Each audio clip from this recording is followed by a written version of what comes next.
Bem-vindos e bem-vindas todo mundo ao Rapcats Fever 2020.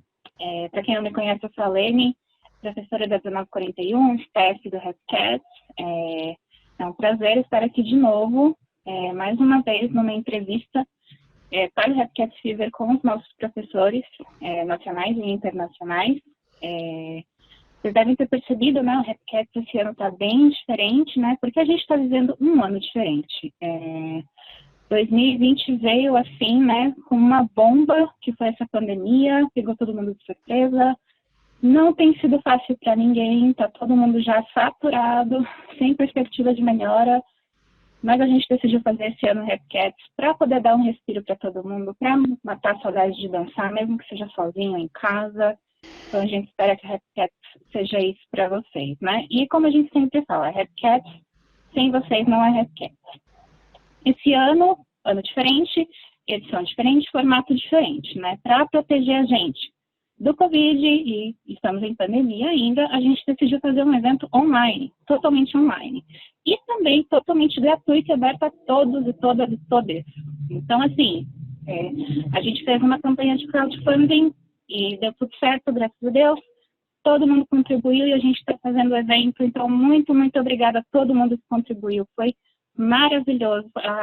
A campanha foi incrível, como as pessoas contribuíram, como as pessoas se engajaram para compartilhar essa ideia. Foi muito, muito legal. Então, muito obrigada.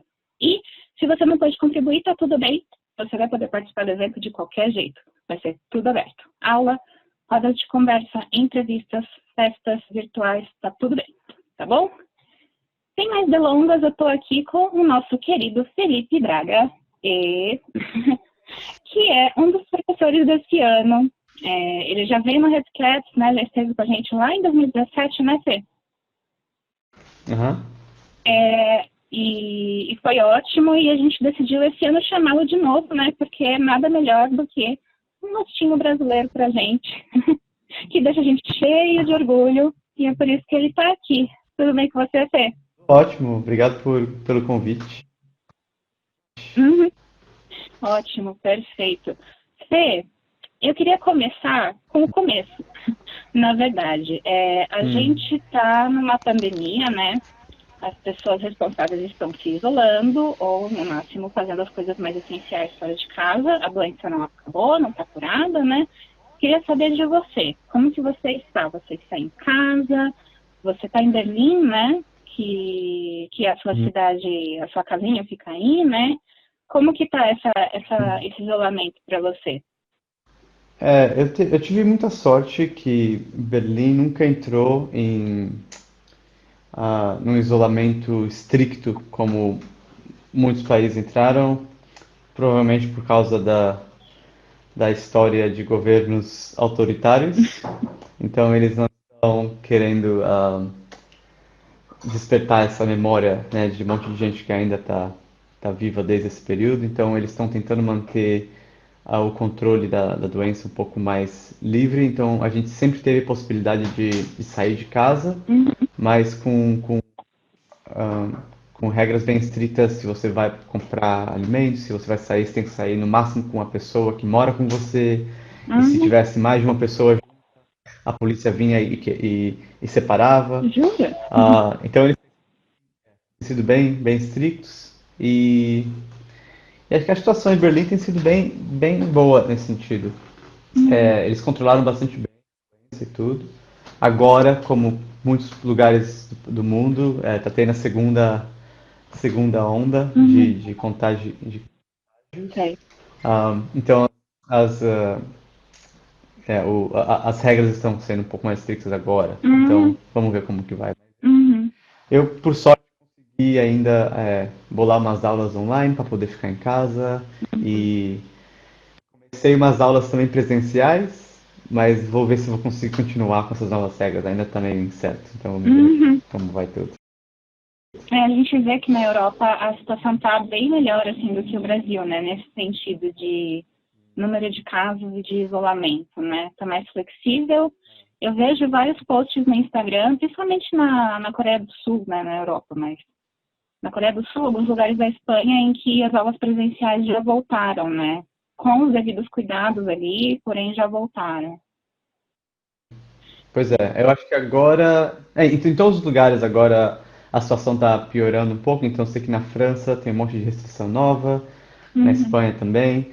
Eu acho que no começo era tudo, todo mundo fica em casa porque eles estavam tentando entender quais são as maneiras de controlar, e acho que agora eles têm um pouco mais de experiência, então eles sabem que botões apertar, sabe? E que restrições fazerem mais estrictas e que restrições não é tão necessário. Então, uhum. tô confiante que sabe o que eles estão fazendo, né? Entendi. Então tá, Fê, eu acho que vai ser assim, né? Vai ser assim por um bom tempo, pelo menos, né? Até pelo menos essa vacina sair. A gente Pois tem que é. respirar fundo. Muita paciência nesse momento, né? É. Mas, ô, Fê, deixa eu te perguntar uma coisa. Eu tô nesse staff do Rapcats, né, desde 2015, 2016. E aí eu lembro que lá em 2017, quando a gente estava na organização do Rapcats e, enfim, montar site, ver, chamar professor e tudo mais, quando você foi convidado, eu lembro da primeira vez que eu li a sua bio. Eu Hum, lembro até hoje, assim, da primeira vez que eu li a sua bio. Porque eu não hum, conhecia muito a sua história dentro da dança, assim, desde do início, né, de quando você conheceu o Lindy Hop. E hum, aí, esse ano eu tive que fazer a mesma coisa, né? Tive que editar todas as bios dos professores. E foi interessante porque foi uma coisa que eu acho que eu nunca te perguntei e eu não lembro de você ter falado sobre nos outros talks que você fez, né? Porque eu lembro que você fez um talk com o Francisco, né? No hum, Rapcats de 2017. Eu não cheguei a ver todo esse talk. Que é a sua carreira no teatro. hum. Você consegue falar um pouquinho mais para mim sobre isso? Porque na sua bio também, sabe, você fez parte da cena de teatro, depois você foi músico, baterista. Então eu queria só entender como que isso aconteceu na sua vida e como que isso pode ter influenciado você como dançarino de Lindy Hop hoje, Hum, sabe? uhum. Bom, e eu comecei com bateria primeiro, então meu pai comprou bateria para ele e quando eu tinha 9 anos, Hum, e aí ele é piloto, então ele passava muito tempo fora de casa, então quando ele não estava em casa eu tocava bateria. Então a bateria foi meio que contato com qualquer coisa artística, digamos. É, uhum, eu sempre, não sei, eu sempre gostei de teatro, sempre na minha família a gente brincava de montar apresentações para nossos pais. A gente era sempre muito cênico, digamos, na minha família. ah, que legal. E aí eu lembro uma vez que em Santos tem esse espaço que eu acho que ainda existe no Teatro Municipal, que é o Café Teatro Holiday, e eles estavam fazendo uma Hum, peça que toda a sonografia da peça é jazz, é tudo, é só Billie Holiday e Louis Armstrong.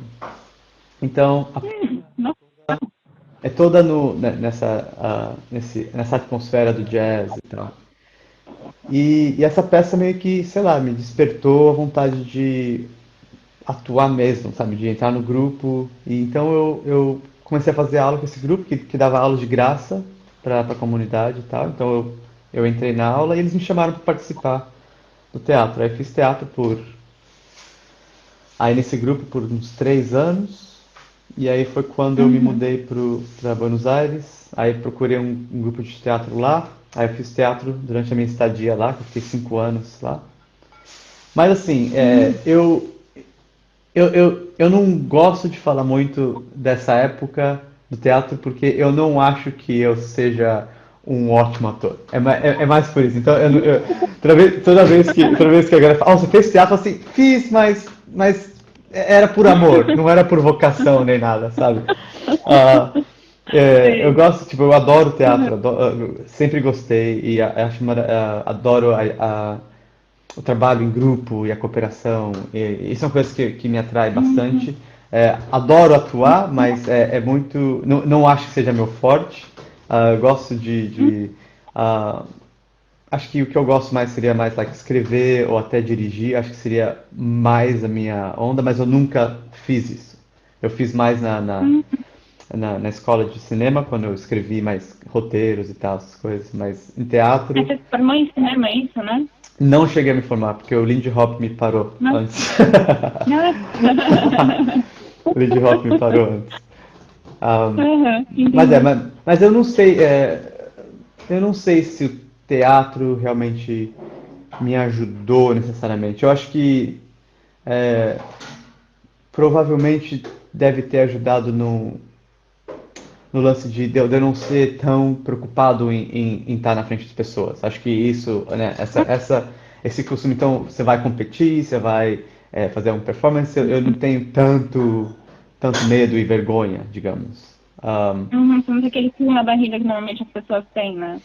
não, isso sempre, isso sempre tem, isso nunca, mas enquanto você está lá, você como que encontra maneiras de interagir ou de. Uhum, ah, acho que mais isso. E acho que o teatro também dá muito trabalho corporal. O teatro que eu fiz era sempre bastante corporal e tinha bastante trabalho com a consciência do corpo. Então, talvez isso me ajudou também a quando tá tomando aula de Lindy Hop, eu consegui saber onde está meu pé direito e esquerdo, sei lá. Provavelmente ajudou isso também, mas eu não sei o quanto mais pode ter ajudado, para ser sincero. entendi. Tá bom? Muito legal. Mas é muito legal também porque a gente precisa experimentar, né? Hum, Eu total. acho que tudo é experiência. Então, Completamente, completamente. tá tudo bem não encontrar, se não dá certo, né? Alguma experiência não te satisfazer de certa forma 100%, né? Eu acho que a gente tem que pegar toda a experiência como aprendizado. Então, uma experiência que não deu certo Exato. é uma experiência que você não se dedicou 100%. Né? Eu acho que Uhum. mesmo eu não tenha sido um ator super famoso no âmbito do teatro, ou ter sido, é, é, obviamente esse seria o que seria um sucesso, mas eu acho que como experiência eu estava dedicado 100%, eu aprendi tudo que eu pude aprender, então eu acho que Uhum. é uma experiência de sucesso no sentido de que eu pude me enfocar, sabe, e Eu pegar acho que é aprendizados isso. disso, né? Uhum. Você aprendeu tudo que você queria aprender, tudo que você podia aprender. Eu acho que é ótimo. E Exatamente. é essa experiência que vale, né? O É, conceito de sucesso é um pouco deturpado, né? completamente, completamente. Especialmente no nome do teatro, Completamente. né? Especialmente no nome do teatro, quando eu falava para meus amigos, ou as amigas da minha mãe vinham e falavam, o que você faz? Eu sou ator de teatro. Ai, não esquece de mim quando você for ator da Globo, sabe? Essa coisa típica. Então, a Porque única né, maneira. a linha de sucesso de um ator é fazer novela da Globo, Exato, entendeu? Se você não exato, faz novela exato. da Globo, ai, não, gente, que ideia errada. Tá Total, tudo errado. total. Não, mas, pois é. E aí, me diga, você foi para Buenos Aires, então, Uhum, e lá você conheceu o Lindy Hop. uhum, Mas antes disso você foi por causa do teatro, né? E nesse teatro do início que você falou, que tinha jazz. uhum. E aí, como que você viu a dança? Porque eu entendi que era uma relação mais com música, né? É, Como que você descobriu a dança do jazz, o Lindy Hop, lá em então, Buenos Aires? é, foi através de uma amiga minha, vocês provavelmente conhecem ela, que ela foi pro Rapcast, acho que ela foi para eventos no Brasil também. Vitória, é uma argentina, Vitória Sananes. Ela também estava na mesma universidade que eu. Ela estava, acho que, 2 anos mais avançada. E eu acho que ela viu no meu Facebook ou alguma coisa assim que eu fazia teatro. E ela me escreveu porque ela precisava de uma ajuda com iluminação de teatro, uma coisa assim. E ela queria me perguntar se eu sabia de alguma coisa. E ela me adicionou no Facebook, eu aceitei, mas eu estava esperando ela falar o que ela queria. Aí passou meses, ela nunca me escreveu. Aí um dia eu falei, meu, o que você quer? Tá ligado? Quem é você? Aí ela, eu esqueci, eu queria ter te perguntado sobre iluminação de teatro, não sei o que. Eu falei, mas eu não sei nada de iluminação. Então tá, então tá. Aí eu falei, e aí, tá fazendo alguma coisa hoje? Sei lá, perguntei assim pra puxar papo, né? Tem uma festa de Uhum. blues na minha casa. Aí eu, festa de blues? Como assim festa de blues? Eu não entendi o que ela tinha falado, porque a galera escuta blues ou tem uma banda tocando. Não, a gente dança. Ela disse, como assim? Sabe? Típico, né? Como assim dança blues? Aí Uhum. ela me convidou, se quiser vem, aí eu te ensino, não sei o quê. Aí eu fui pra casa dela, e tinha uma festona, assim, de aniversário de uma menina lá. E Hum, acho que foi aí quando eu vi a dança, e eles não estavam dançando blues mais, acho que eles estavam dançando mais Lindy Hop na hora.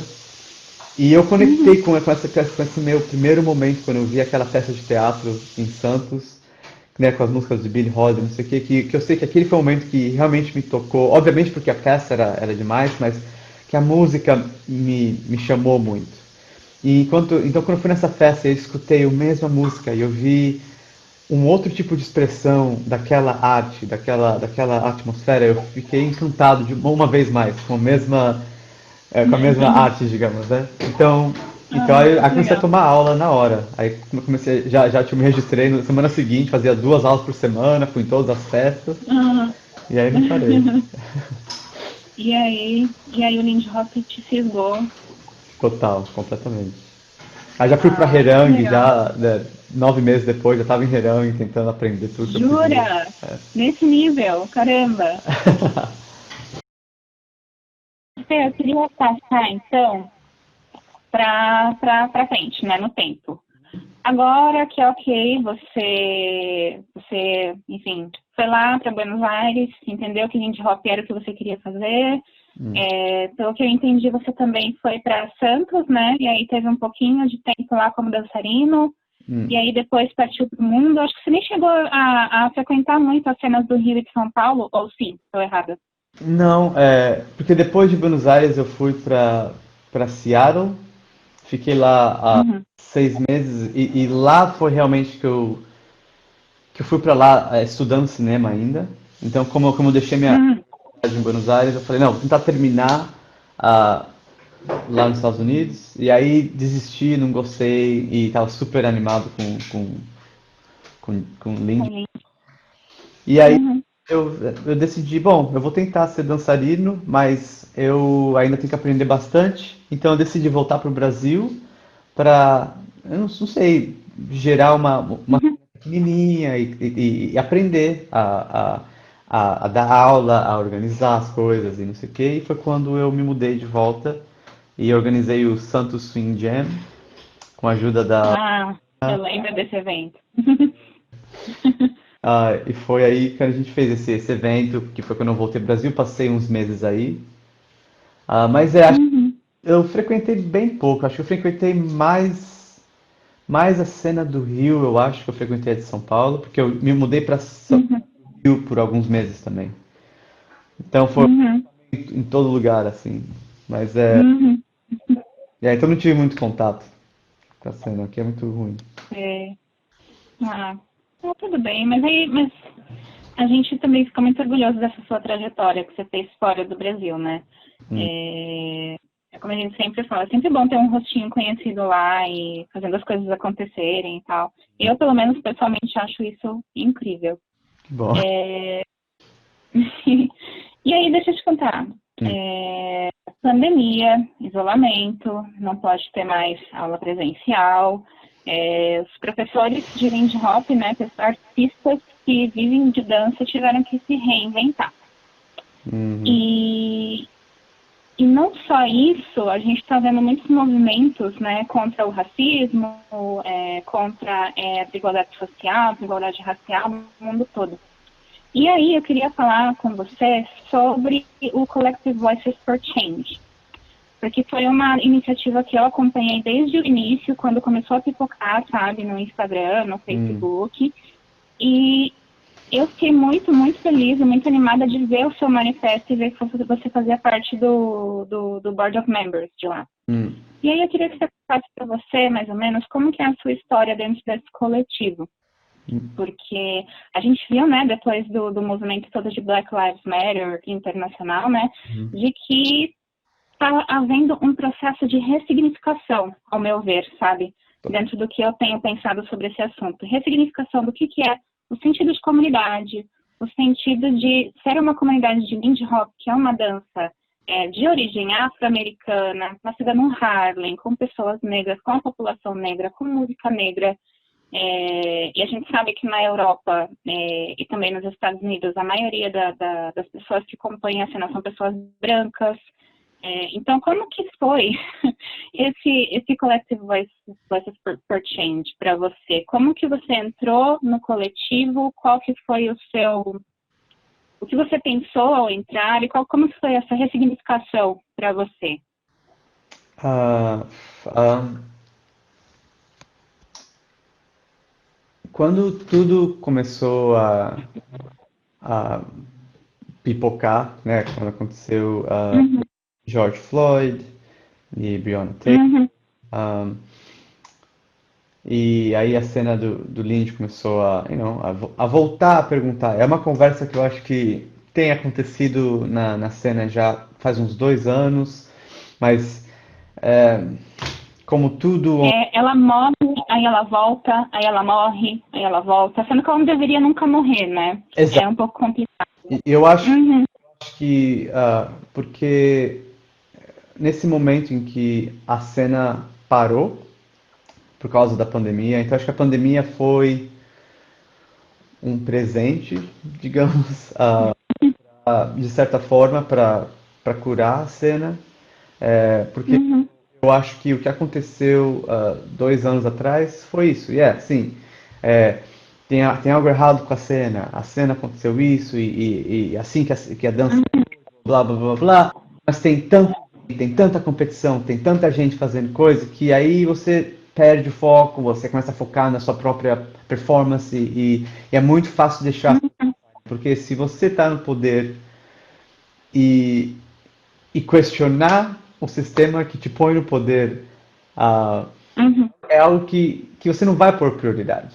Se você tem tanta coisa para fazer, digamos, né? Eu acho que então a uhum, pandemia ajudou muito a abrir esse espaço para que todos os profissionais, ou todo mundo envolvido na cultura do jazz, teve tempo de uhum, parar, pensar qual que é a sua interação com a cultura, qual que é o seu, da onde você aprendeu, quais são os valores que você passa adiante quando você ensina ou quando você organiza um evento. É, e uhum, eu acho que então, quando tudo aconteceu, eu e, bom, um monte dos meus amigos, dançarinos também, eu não sei, para mim pelo menos eu tinha se tornado um full-time job, uhum. ler e me educar. Passava o dia inteiro no computador, olhando, buscando documento, buscando palestras, buscando Referências, né? tudo que eu podia.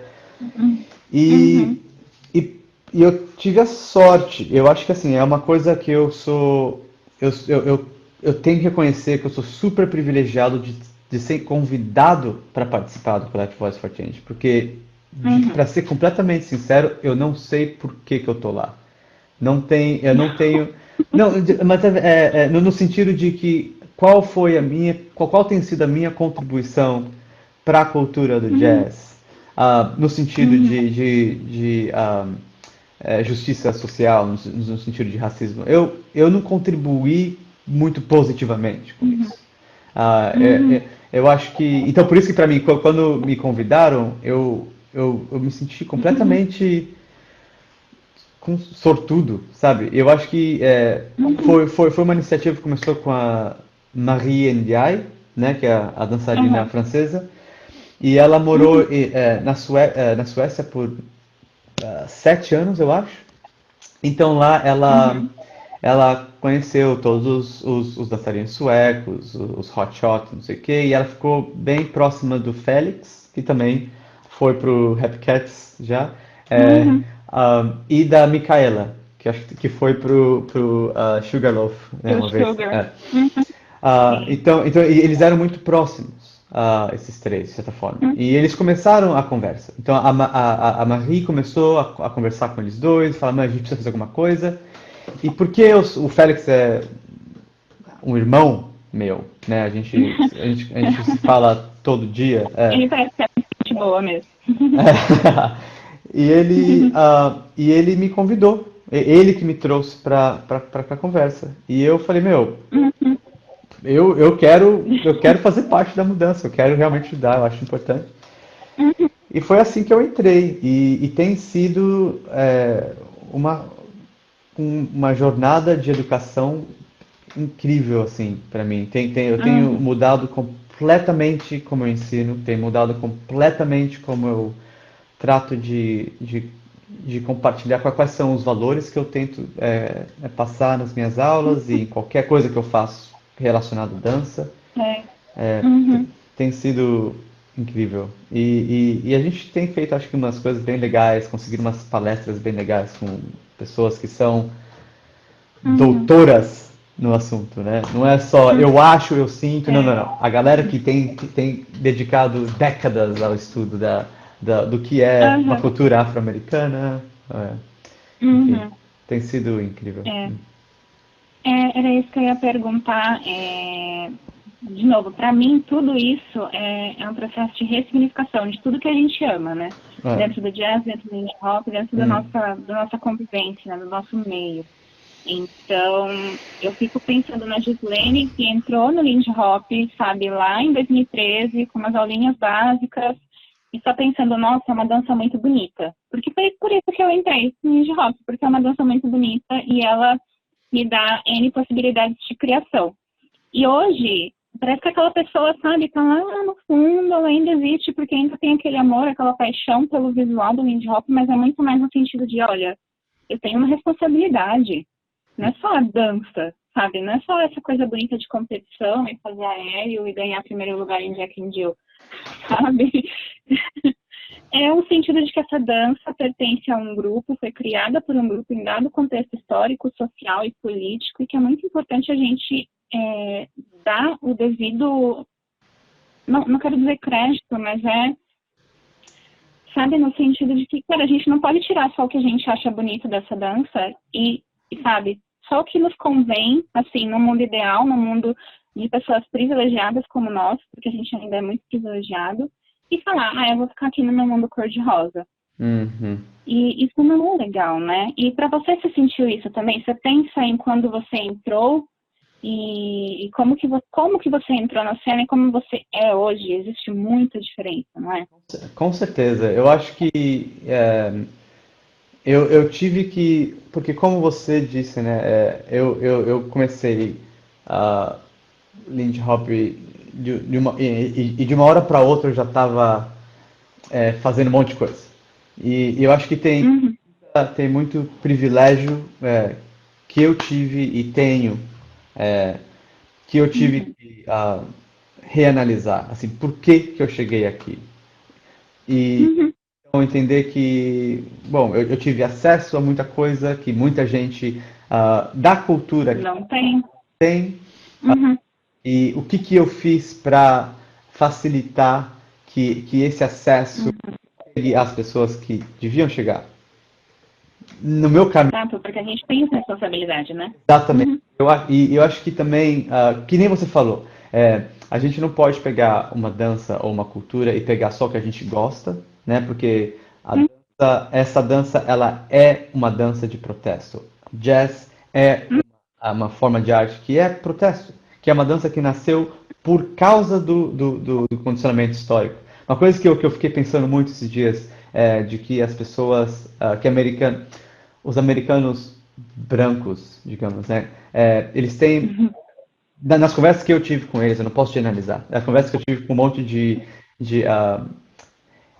até mesmo europeu, branco, dependendo do país, de que tem uma dificuldade de entender o conceito de cultura. E a ideia uhum, o fato deles não entenderem, ou de acharem que eles não têm uma cultura, é o fato de que eles são a cultura. Eles são o. uhum, E tudo que é diferente é visto como uma reação a essa standard. Então, acho que, uhum. enfim, eu estou meio que indo para os lados. Não, não, faz todo sentido. Mas o que eu queria dizer é que eu acho que eu tive que realmente refletir e ver o meu trajeto dentro da comunidade do Lindy Hop. Quais Uhum, são os valores que eu tive que aprender, que eu tive que aceitar e qual o caminho que eu tive que identificar para jogar o jogo da cena e chegar onde eu queria chegar.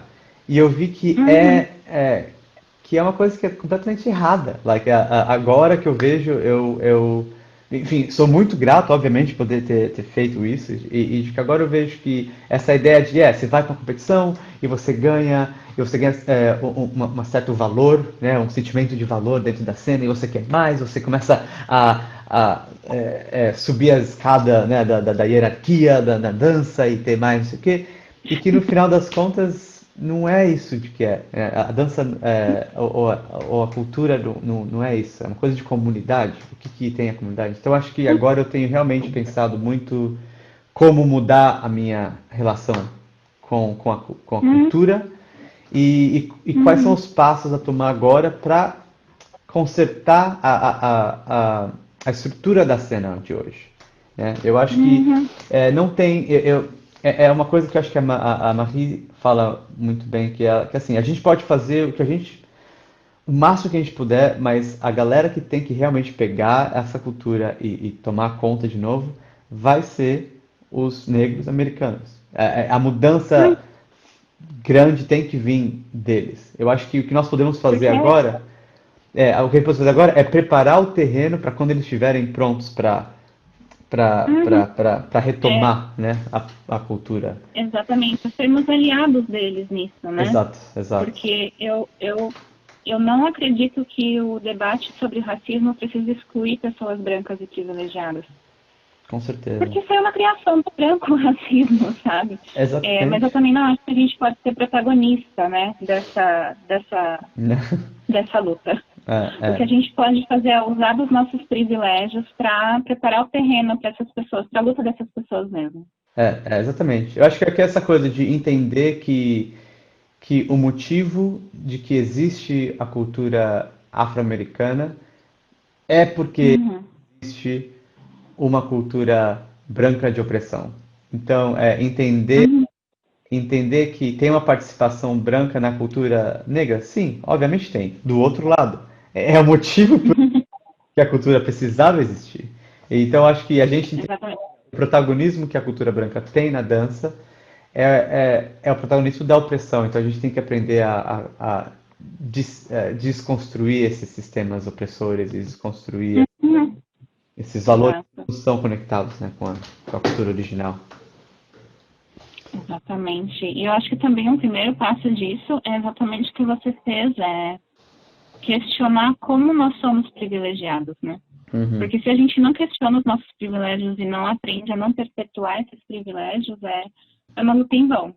Yeah. É uma luta em vão. A gente fica cego, né? Quadrado ali dentro da nossa própria vivência, dentro da nossa própria bolha, do mundo perfeito. E acontece aquilo, né? Pegar só o que é legal, aquele hangout super bonitinho, aquela competição que eu fiquei em primeiro lugar. Sem falar, como é que surgiu esse hangout? Como que é essa música? Do que essa música fala? Esse músico e esse, sabe? Tem tanta coisa, são tantas camadas, sabe, dentro de um hangout bonito que você aprende numa aula que é bizarro, né? É um movimento assim. Não, realmente, eu acho que cada vez mais que você cava, tem muito mais para você encontrar para cavar. E Uhum, é muito comum, conversando com um monte de amigos meus que são profissionais da dança e tal, que é muito comum o pessoal começar a parar de questionar, porque eles começam a pensar, bom, então eu não devia fazer essa dança. Então eu tenho que deixar de dançar. uhum, É, sei.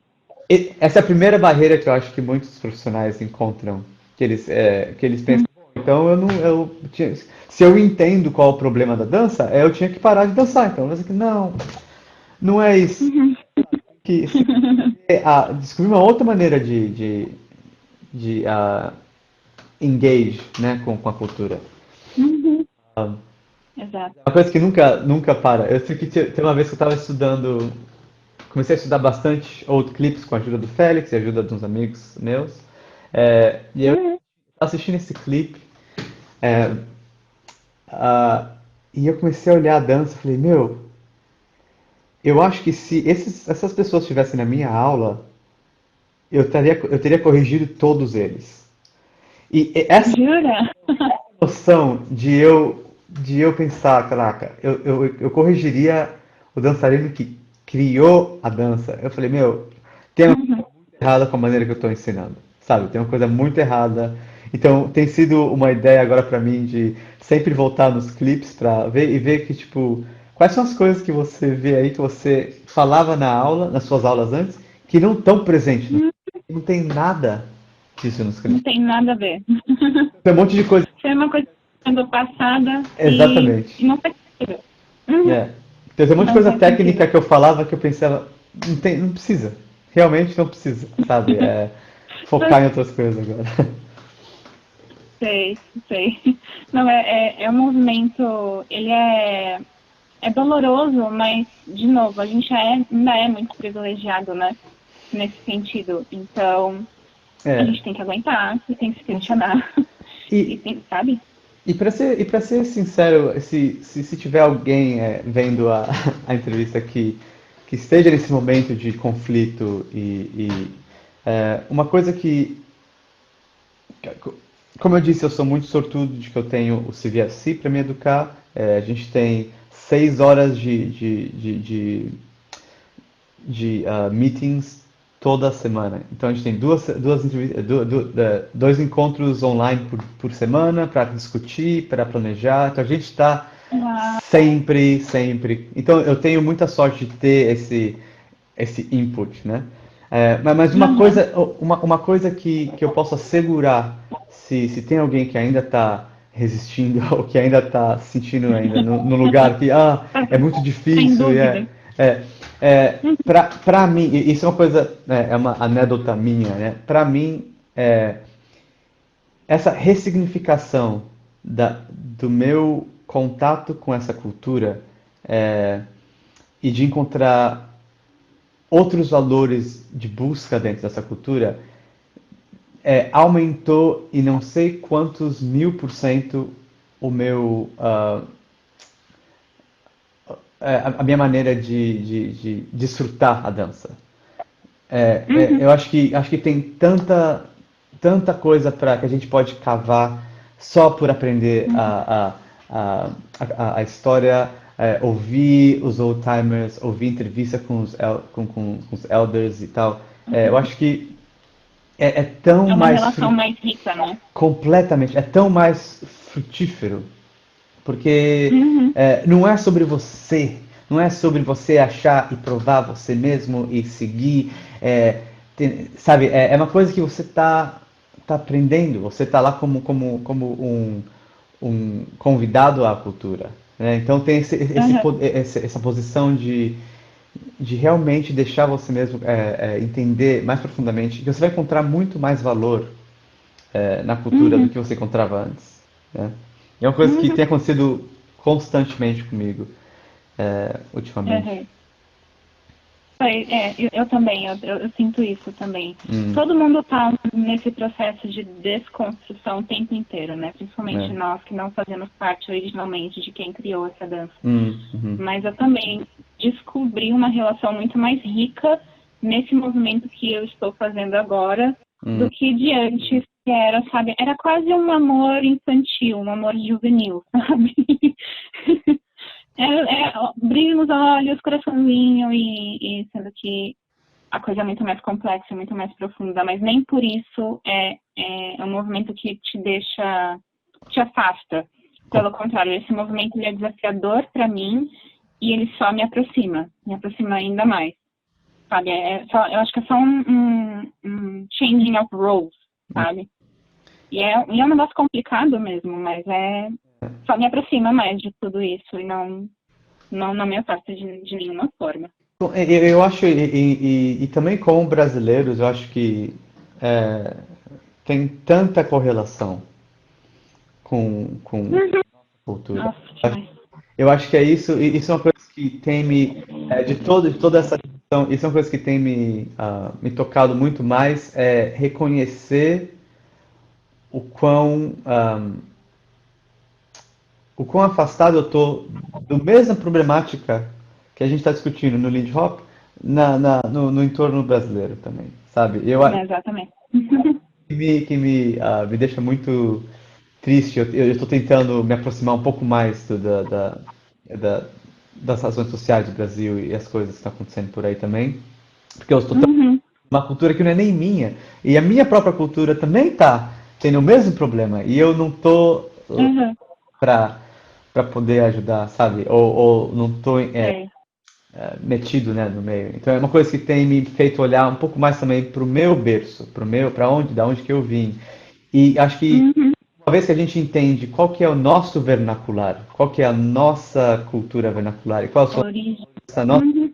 é muito mais fácil a gente poder é, é, engajar com outra cultura que tem uns valores similares e ver aonde Uhum.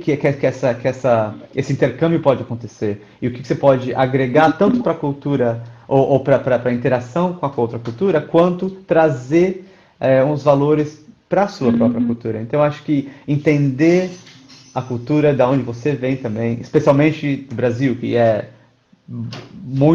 muito parecida também com a do jazz, né? E se você pensar, muito pior no sentido de desigualdade e injustiça. Ah, Uhum. acho que tem muita coisa rica de entender da onde você vem para poder saber como engajar numa outra cultura também, né? Uhum. Concordo plenamente, né? Você conhece primeiro a sua casa. Sua casa está muito bem conhecida, ou muito Exatamente. bem trabalhada. E aí essa relação com o externo, né, entre aspas, aqui, ela fica muito mais aguçada, né? Você consegue ver É. algumas coisas com muito mais claridade. E Uhum. as semelhanças também são gritantes, né? Exatamente. Gritantes. Exatamente. É. Bom, Fê, esse papo tá muito legal, né? Acho que a É. gente poderia ficar umas 2 horas Com falando certeza. sobre isso. Nossa, esse Mas, assunto tem tanto que falar. gente, eu quero histórias semanais, assim, juntar uma galera Total. e falar sobre isso. Mas vamos partir agora Hum, para ainda pensando em sua carreira como dançarino, sua carreira como professor, e o que você vê para o futuro da cena. Está muito também correlacionado com o que a gente vê, com o que você vê, né, no Collective Voices for Change, e como que você acha que vai ser essa relação dos dançarinos com a origem do indie, né, da cultura do jazz, do hip hop, pro futuro, e se envolvendo você, e se envolvendo a cena, e se envolvendo isolamento, vacina que vai, vacina que não vai, será que vai continuar online tudo, será que o online vai morrer total, que eu acho que não vai, como que você acha que vai ficar essa relação, sabe? hum, ah, eu posso falar o que aconteça, né? Eu acho que é, depende de ter muita gente pegar, ah, tomar essa batalha como sua. Uhum, E eu posso falar por mim, mas eu acho que o co- todo mundo no Collective Voice for Change, e tem muita gente envolvida no Collective Voice for Change hoje, uhum, o esforço agora é de ter certeza de que esse papo não vai morrer, como morreu antes. aham, Então, essa é a primeira coisa é, que eu é a prioridade um, né? sei que nós, pelo menos, vamos estar que nem, sabe, que nem papagaio todo o tempo, lembrando do que a gente tem que estar tomando cuidado, lembrando Uhum. de qual caminho que a gente precisa tomar na cena para ser uma cena mais responsável, culturalmente responsável e competente, né? Ah, E isso é engraçado, né? Porque só um adendo aqui, esses dias eu vi, acho que foi um story da Heleninha, falando, olha, se a sua timeline está quieta, não está falando sobre Breonna Taylor ou sobre as crianças das favelas do Rio que são assassinadas pela polícia, ninguém está falando nada, está tudo cor-de-rosa, tem alguma coisa errada. hum, Tem alguma coisa muito exatamente. errada. Hum, E aí eu lembrei de que a gente vive num sistema opressor que, na verdade, privilegia o branco e toda a realidade que o branco traz. Então, você está morrendo porque você ainda está num espaço muito privilegiado, é. dominado por pessoas grandes. Ou até mesmo e qual é a narrativa também? Se eles, se esse sistema decide mostrar a realidade negra ou decide mostrar a situação negra, desde que ponto de vista eles mostram também, né? Que tem todo esse Uhum, lance de mostrar como sempre como uma coisa assistencialista, né? De que são umas coisas, de que são é uma realidade menor ou pobrezinha, sabe? Não tem esse empoderamento uhum, da comunidade negra como um todo, né? Então acho que Aham. é importante também ver, até que, ainda que tenha foco no que está acontecendo na comunidade negra, tá olhando em que parte do que está acontecendo. Acho que temos que ser muito, muito, muito críticos e muito aguçados hoje em dia com o que a gente Uhum. consome. Mas indo para a cena, eu acho que o que eu espero ver, e acho que é uma mudança que somos, né, bastante envolvidos, é, é de que sejamos mais responsáveis com interagir com essa cultura, né? Que Uhum. todos nós entendamos que essa cultura nasceu para criar comunidade e criar um senso de pertencimento de uma comunidade específica. E que Uhum. qualquer interação que nós tenhamos tenha que ter esse foco, digamos, né? De que eu estou criando comunidade, eu estou criando que eu estou empoderando a cada um de encontrar a sua maneira de dançar, a sua Uhum. interação pessoal com a dança, ou eu estou ensinando uma coisa que está ensinando todo mundo a dançar igual, está ensinando todo mundo a aceitar um Uhum. sistema quadrado, né? Então acho que Quadrado. é, Perfeito. então o que eu vejo para o futuro, eu vejo é, pessoas buscando conhecimento com os elders. Tem tanto bailarino que ainda nos Estados Unidos que dançou com a Mamalu Parks, que ganhou o Harvest Moon Ball. Tem tanta fonte Uhum. de conhecimento que nós precisamos buscar, precisamos valorizar, que eles sejam o, ah, o ponto de referência de conhecimento, sabe? É, Uhum. então eu vejo uma cena buscando lineage, linhagem, né? Buscando qual é Uhum. a herança cultural e da onde que vem e buscar Uhum. conhecimento. Valorização dessas origens, né? Exatamente. Uhum. E que provavelmente a representação negra na cena vai cada vez mais expandir. Ah, uma coisa que eu queria muito ver de acontecer também é o fato de ter um pouco mais de cruze entre as culturas afrodiaspóricas ah, Uhum. ah, presentes também no dia de hoje. Eu acho que essa ideia de que nós nos interessamos pela experiência da comunidade negra de um período de 15 anos, de 100 anos atrás. Sabe, é a única É. experiência que a gente se importa, porque tem essa coisa, esse romance. Sabe, é uma coisa que, Uhum. para mim, me. Então, acho que a ideia de que nós precisamos entender, se estamos interessados em Lindy Hop, nós temos que estar interessados na experiência da cultura afrodiaspórica Exatamente. contemporânea também, né? Aham. É, acho que essa busca de entendimento em como que é uma cultura africana viva hoje, para a gente poder entender É. como que era a cultura, porque a Uhum. gente não tem muito contato com o que era antes, né? Então, entender o que Não. acontece hoje é uma maneira de talvez entender um pouco mais o que a gente faz, né? Qual é a dança que a gente Uhum. escolheu fazer. Você me lembrou uma coisa que foi muito interessante. Hum. No Rapcats do ano passado, o Adam veio aqui, né? Uhum. E o Adam tinha uma relação muito próxima com a Norma Miller. Uhum. E o Uhum. talk dele foi sobre a Norma Miller. Uhum. E foi interessante porque eu tinha uma ideia do talk, só que aí ele chegou com uma outra ideia muito melhor que a minha, claro, porque é uma pessoa que viveu com a Norma.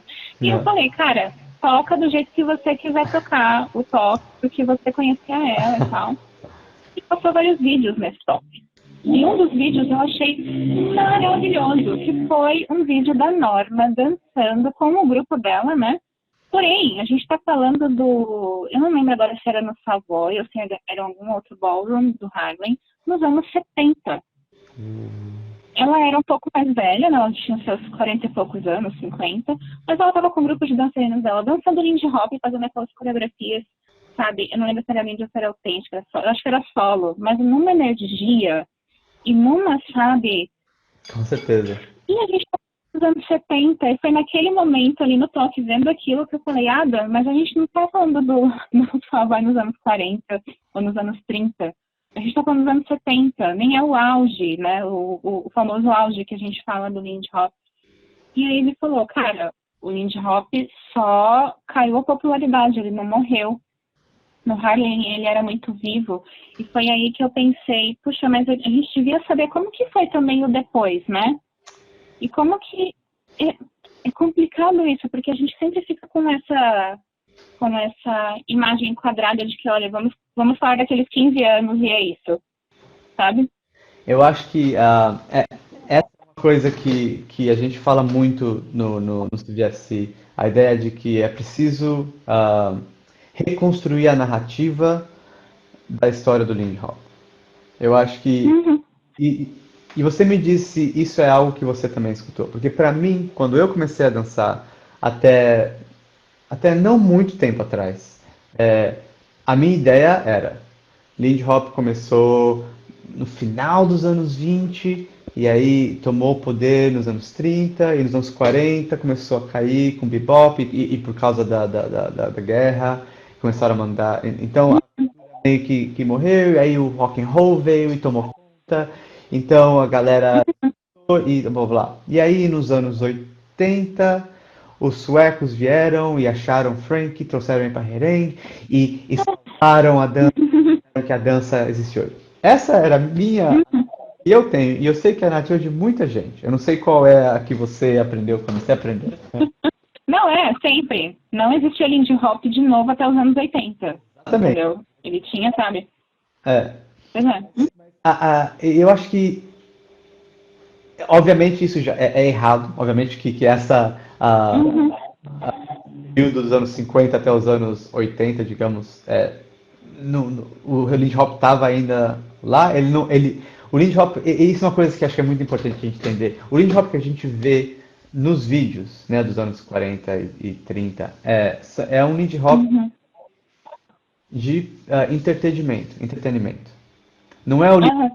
de comunidade. Acho que tem muito pouco registro do Lindy Hop de comunidade, o Do social, né? Uhum, Lindy Hop. uhum, É, então acho que assim, o Lindy Hop como performance, como uma arte, uma forma de arte que era uma febre mundial, performático é, e... Uhum, exatamente. Aquele Lindy Hop pode ter morrido, provavelmente, pelo menos na escala que tinha, né? Mas o Lindy uhum, Hop social não morreu. O Lindy Hop da comunidade não uhum, morreu. Tem um documentário que eu tive a sorte de ver, que acho que vai estar disponível em algum momento, que mostra no final dos anos 80, quando os suecos começaram a fazer. Os suecos começaram começaram a fazer o que eles chamam de revival, né? uhum, E mostra a comunidade de dança da Mamalu Parks. Meu, uhum, nos anos 80, você vê, era um ballroom, acho que era o Palladium, alguma coisa, acho que era o Palladium.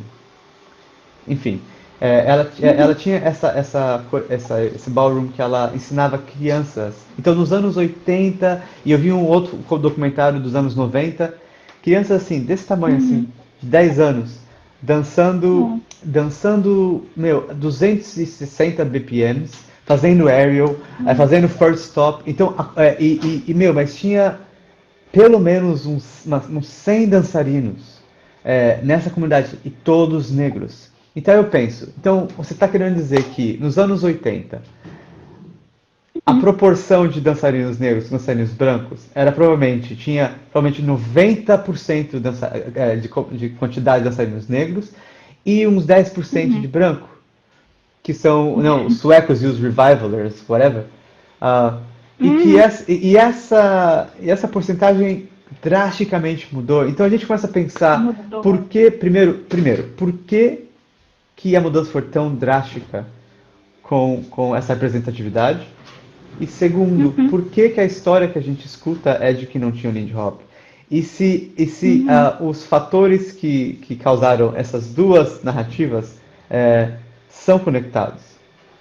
Né? A ideia uhum, de que por que a gente não sabe de mais nomes, a única pessoa que a gente escutava bastante e que estava presente era Frank e Don, uhum, né? E por que que eles e até a Norma, por exemplo. A Norma só ganhou voz depois que o Frank morreu. Então, porque ela não era a old-timer fácil de escutar, porque ela falava as coisas como eram. E o Frank não, Como era?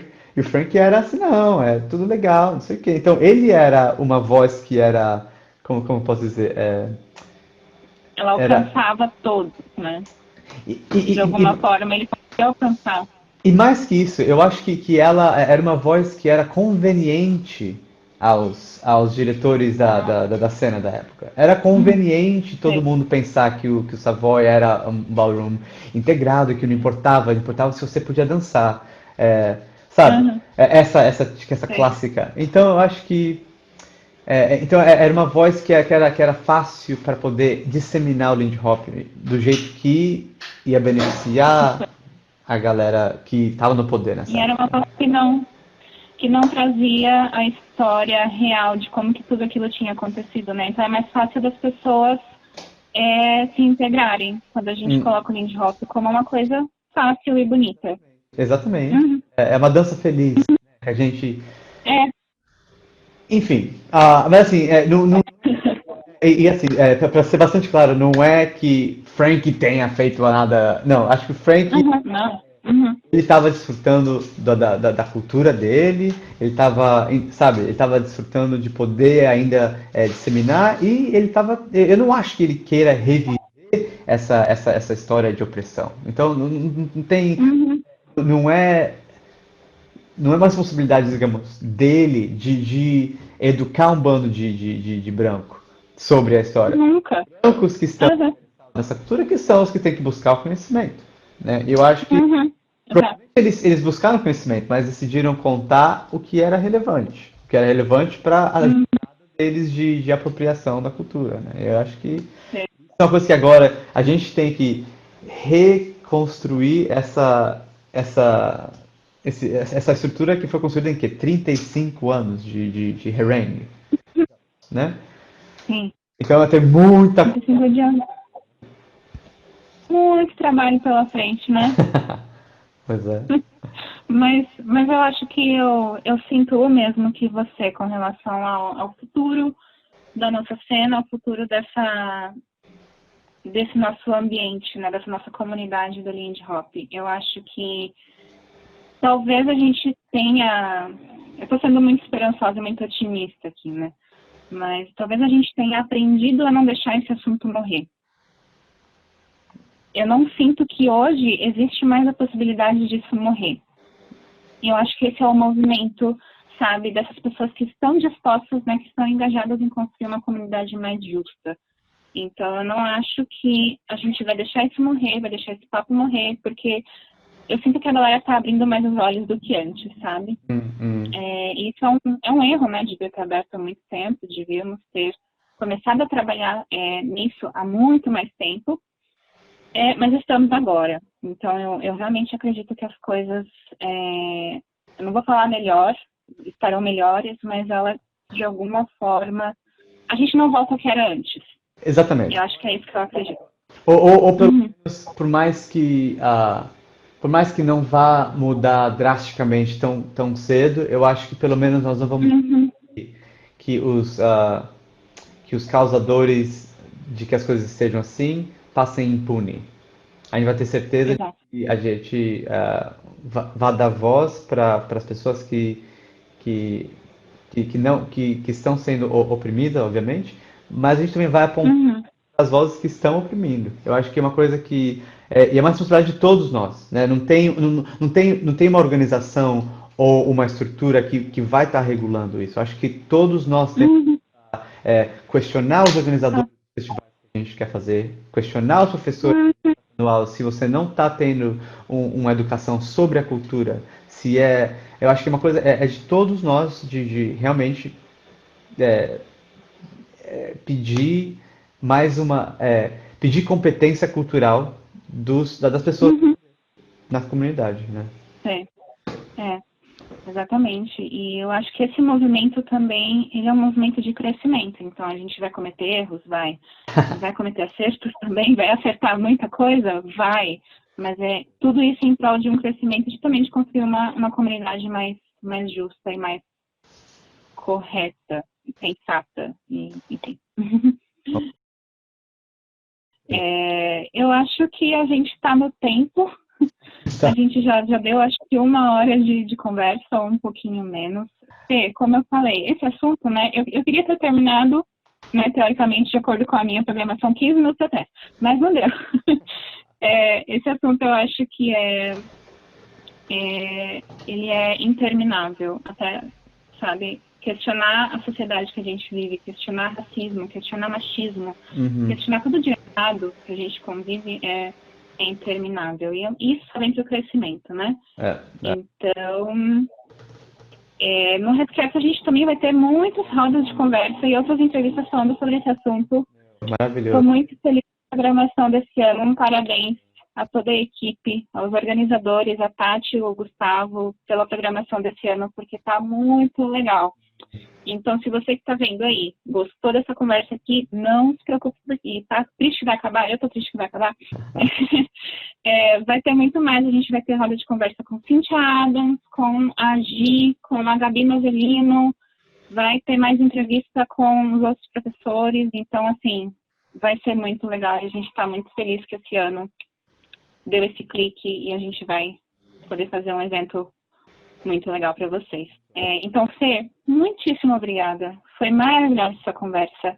Eu tinha mais 3 ou 4 questões aqui para falar, mas não se preocupa, a gente conversa off, a gente grava vídeo, a gente tem que se comunicar. Eu acho que esse é o nosso poder do ser humano, né? Se comunicar.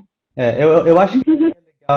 Eu acho que provavelmente a Cíntia já, ou que deve ter já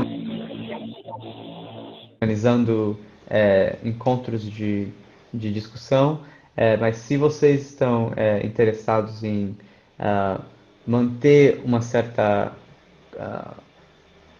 continuidade em discussão, que eu acho que essa é uma discussão que muita gente no Brasil que eu tenho conversado entende muito, muita gente na Europa. Então, eu acho que o Brasil está num privilegiado nesse sentido de entender a problemática e viver a problemática em si. Então, acho que eu adoraria poder, se vocês criarem um grupo de discussão, eu adoraria estar junto e estar discutindo com vocês. Claro. Pode tentar organizar Com certeza. conversas cada 2 semanas e tal. E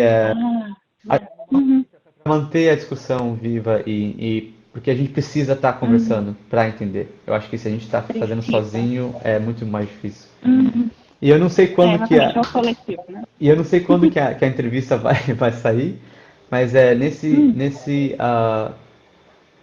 no dia 17, deixa eu só ver se é isso mesmo. No sábado? O Collective Voice for Change, a gente vai ter um seminário online. E a Cíntia me perguntou se vai ter uma ajuda para pessoas afetadas pelo Covid ou que seja, que não poderiam pagar pelo preço. E a gente conversou, eu conversei com o pessoal e vocês podem participar doando o que puder doar. Então, o preço é de 10 euros, né? Sugestão de 10 euros ou mais, mas a gente também está vendo a possibilidade, se vocês quiserem participar do talk, vai ser com o professor de France, que é um professor especializado em cultura e social dances afro-americanas. Então ele fala sobre tudo isso que a gente conversou hoje, ele fala com muito mais categoria e muito mais entendimento. Acho que a Brie, que é parte do board do CVSC, que também é uma professora de estudos sociais, formada em Harvard, ela tem feito trabalhos por décadas, né, na cultura negra. Então vai ser uma conversa com esses 2 titãs do conhecimento de a cultura afro-americana, e eu acho que é muito interessante para poder aprender um pouco mais. E se vocês não têm a possibilidade de pagar por tudo, vocês não precisam. Pode pagar o que puder. Mas é importante estar lá para participar, então eu convido vocês a participar dessa conversa também, desse GFC. Muito legal. Eu acho que essa entrevista vai para o ar no dia 30, então talvez já tenha passado. Ah, tá. Então, essa conversa também vai ser gravada, a gente vai postar depois também. Então, Isso, ótimo, sem perfeito, problema. porque aí dá pra gente manter, ótimo. Beleza. E eu cheguei a ver também as outras palestras e talks do Collective Voices for Change, tem rolado umas coisas muito legais, né? Eu não tive ainda a oportunidade de ver ou de participar de alguma, mas com certeza sempre esteve no meu radar de que, olha, é uma iniciativa super, super importante, super legal. E para quem está vendo aí, vocês viram na iniciativa do Felipe, ele está super interessado em manter conversas com nós brasileiros, com a cena brasileira, sobre tudo que está acontecendo no Brasil, no mundo, na comunidade. Então, assim, chamem o Felipe, porque, como vocês devem ter percebido aqui, ele tem muito, muito para contribuir com a gente. Então, Que legal. está feito convite. Acho que, e muitas vezes a barreira da língua também dificulta muito o processo de tem tantas possibilidades, tanta coisa para ver, para ler, e que às vezes está em outras línguas que a gente não domina. Eu acho que é sempre bom ter uma discussão que a gente possa expressar exatamente o que a gente e poder. Exatamente. Vou falar a língua materna, né? Ai, português tão bonito, amo português. Bom, Fê, muito, muito obrigada pela conversa, foi ótima. Essa foi só a primeira, gente. Então, fiquem ligados, porque vai ter muito mais nossa programação. E vai ter roda de conversa, vai ter entrevista, vai ter aula com o Felipe, inclusive, tá? E vai ter muito mais. E obrigada pela presença, obrigada por estarem escutando aqui e vendo a gente, foi ótimo. E obrigada a Fê, mais uma vez, pela presença, pela disposição. E como você viu, né? É remoto, tivemos alguns problemas técnicos no início, mas deu certo. Deu certo. Deu certo. Obrigada, Fê. Um beijo.